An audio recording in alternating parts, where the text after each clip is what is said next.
There were two important things. One, that she was very old. Two, that Mr. Thurkell was taking her to God.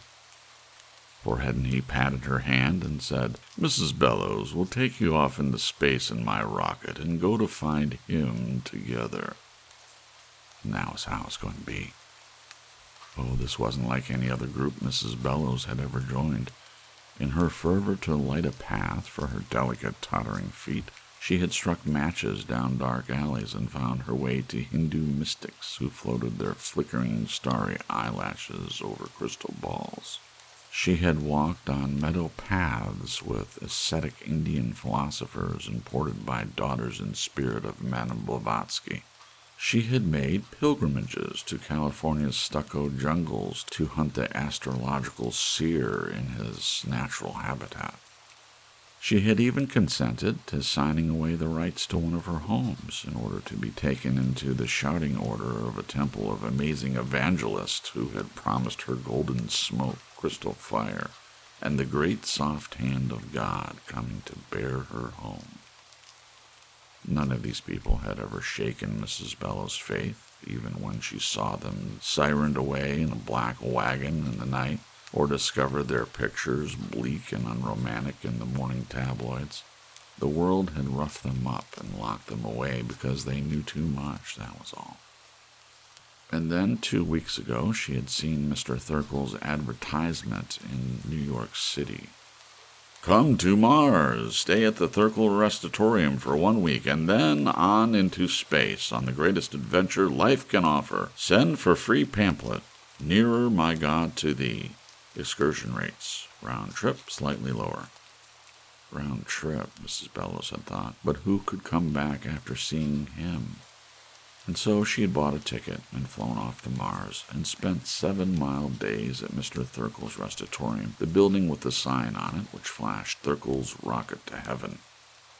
She had spent the week bathing in limpid waters and erasing the care from her tiny bones, and now she was fidgeting, ready to be loaded into Mr. Thurkell's own special private rocket like a bullet, to be fired on out into space beyond Jupiter and Saturn and Pluto. And thus, who could deny it? You would be getting nearer and nearer to the Lord. How wonderful! Couldn't you just feel him drawing near? Couldn't you just sense his breath, his scrutiny, his presence? "Here I am," said Mrs. Bellows, an ancient rickety elevator ready to go up the shaft. "God need only press the button." Now, on the 7th day, as she minced up the steps of the Restatorium, a number of small doubts assailed her. "For one thing," she said aloud to no one, "it isn't quite the land of milk and honey here on Mars that they said it would be. My room is like a cell. The swimming pool is really quite inadequate. And besides, how many widows who look like mushrooms or skeletons want to swim? And finally, the whole Restatorium smells of boiled cabbage and tennis shoes." She opened the front door and let it slam somewhat irritably. She was amazed at the other women in the auditorium. It was like wandering in a carnival mirror maze, coming again and again upon yourself, the same flowery face, the same chicken hands, and jingling bracelets. One after another of the images of herself floated before her. She put out her hand, but it wasn't a mirror.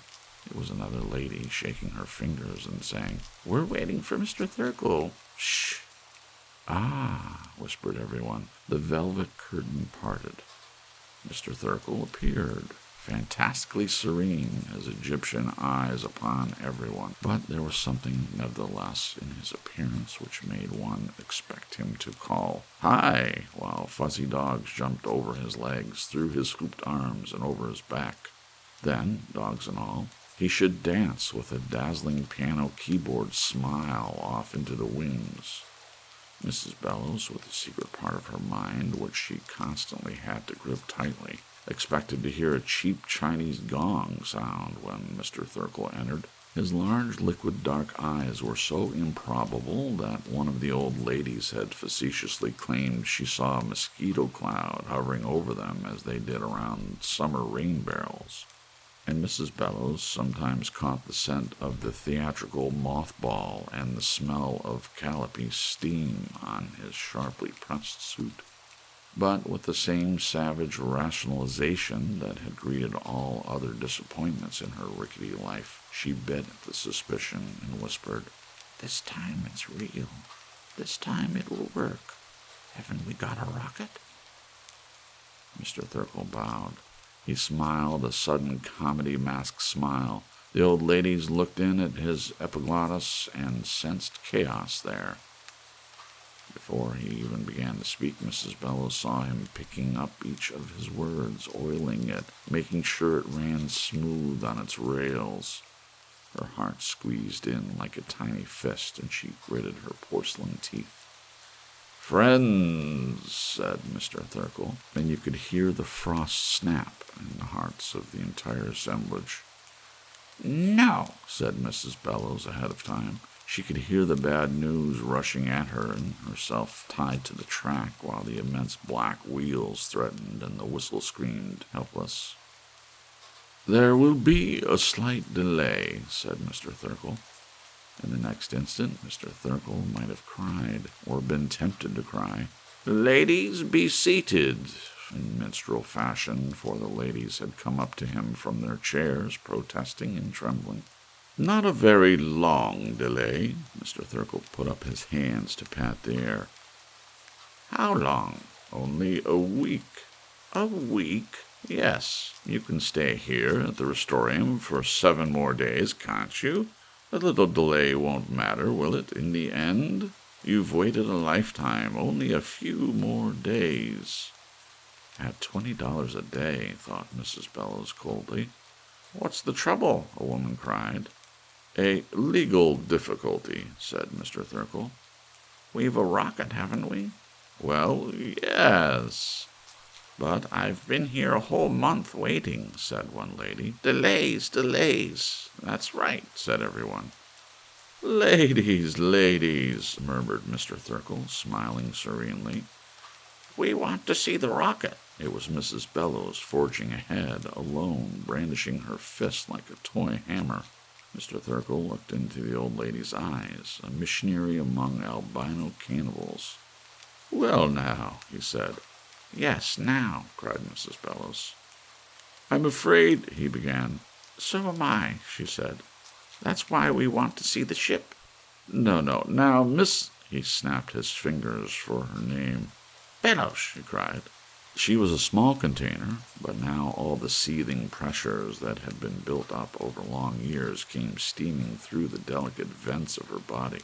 Her cheeks became incandescent with a wail that was like a melancholy factory whistle. Mrs. Bellows ran forward and hung to him, almost by her teeth, like a summer-maddened Spitz. She would not, and never could, let go until he died, and the other women followed, jumping and yapping like a pound let loose on its trainer. The same one who had petted them and to whom they had squirmed and whined joyfully an hour before, now milling about him, creasing his sleeves and frightening the Egyptian serenity from his gaze. "This way," cried Mrs. Bellows, feeling like a Madame Lafarge. "Through the back. We've waited long enough to see the ship. Every day he's put us off. Every day we've waited. Now let's see." No, ladies," cried Mr. Thirkell, leaping about. They burst through the back of the stage and out a door like a flood, bearing the poor man with them into a shed and then out, quite suddenly, into an abandoned gymnasium. "There it is," someone said. "The rocket." And then a silence fell that was terrible to entertain. There was the rocket. Mrs. Bellows looked at it, and her hand sagged away from Mr. Thirkell's collar. The rocket was something like a battered copper pot. There were 1,000 bulges and rents and rusty pipes and dirty vents on and in it. The ports were clouded over with dust, resembling the eyes of a blind hog. Everyone wailed a little sighing wail. "Is that the rocket ship? Glory be to the highest!" cried Mrs. Bellows, appalled. Mr. Thurkle nodded and looked at his feet. "For which we paid out our $1,000 apiece and came all the way to Mars to get on board with you and go off to find him?" asked Mrs. Bellows. "Why, that isn't worth a sack of dried peas," said Mrs. Bellows. "It's nothing but junk." "Junk," whispered everyone, getting hysterical. "Don't let him get away." Mr. Thurkle tried to break and run, but 1,000 possum traps closed on him from every side.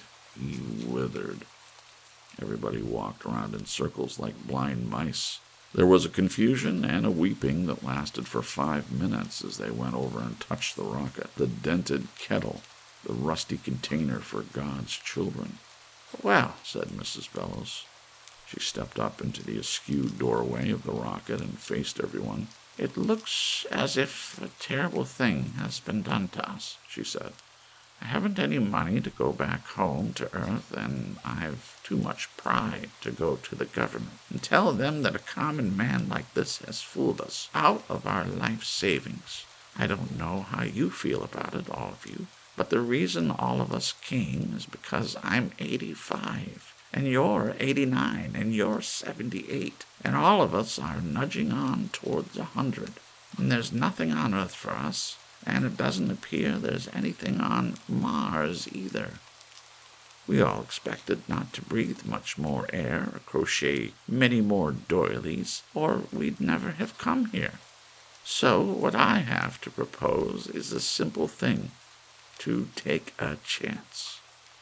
She reached out and touched the rusted hulk of the rocket.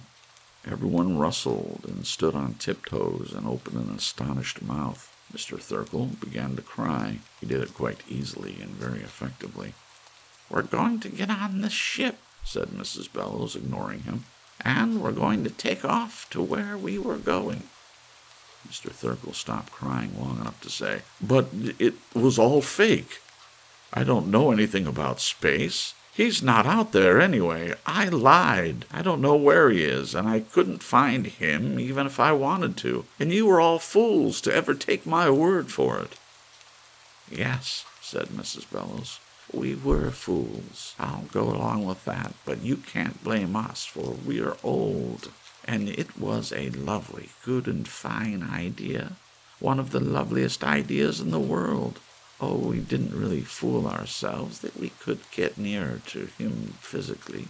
It was the gentle, mad dream of old people, the kind of thing you hold on to for a few minutes a day, even though you know it isn't true. So, all of you who want to go, you follow me in the ship." "But you can't go," said Mr. Thurkle. "You haven't got a navigator, and that ship's a ruin." "You," said Mrs. Bellows. "You will be the navigator." She stepped into the ship, and after a moment the other old ladies pressed forward. Mr. Thurkle, windmilling his arms frantically, was nevertheless pressed through the port, and in a minute the door slammed shut. Mr. Thurkle was strapped into the navigator's seat, with everyone talking at once and holding him down. Special helmets were issued to be fitted over every gray or white head to supply extra oxygen in case of a leakage in the ship's hull. And at long last the hour had come, and Mrs. Bellows stood behind Mr. Thurkle and said, "We're ready, sir." He said nothing. He pleaded with them silently, using his great dark wet eyes, but Mrs. Bellows shook her head and pointed to the control. "Take off," agreed Mr. Thurkle morosely, and pulled the switch. Everybody fell. The rocket went up from the planet Mars in a great fiery glide, with the noise of an entire kitchen thrown down an elevator shaft, with the sound of pots and pans and kettles and fires boiling and stews bubbling, with the smell of burned incense and rubber and sulfur, with a color of yellow fire and a ribbon of red stretching below them, and all the old women singing and holding on to each other, and Mrs. Bellows crawling upright in the sighing, straining, trembling ship. "Head for space, Mr. Thurkle." "It can't last," said Mr. Thurkle sadly. "The ship can't last. It will—" It did. The rocket exploded. Mrs. Bellows felt herself lifted and thrown about dizzily like a doll. She heard the great screamings and saw the flashes of bodies sailing by her in fragments of metal and powdery light. "Help! Help!" cried Mr. Thirkell, far away on a small radio beam. The ship disintegrated into 1,000,000 parts, and the old ladies, all 100 of them, were flung straight on ahead with the same velocity as the ship. As for Mr. Thirkell, for some reason of trajectory, perhaps, he had been blown out the other side of the ship. Mrs. Bellows saw him falling separate and away from them, screaming. "There goes Mr. Thirkell," thought Mrs. Bellows, and she knew where he was going. He was going to be burned and roasted and broiled good, but very good. Mr. Thirkell was falling down into the sun. "And here we are," thought Mrs. Bellows. "Here we are, going on, out and out and out." There was hardly a sense of motion at all, but she knew that she was traveling at 50,000 miles an hour and would continue to travel at that speed for an eternity, until she saw the other women swinging all about her in their own trajectories, a few minutes of oxygen left to each of them in their helmets, and each one looking up to where they were going.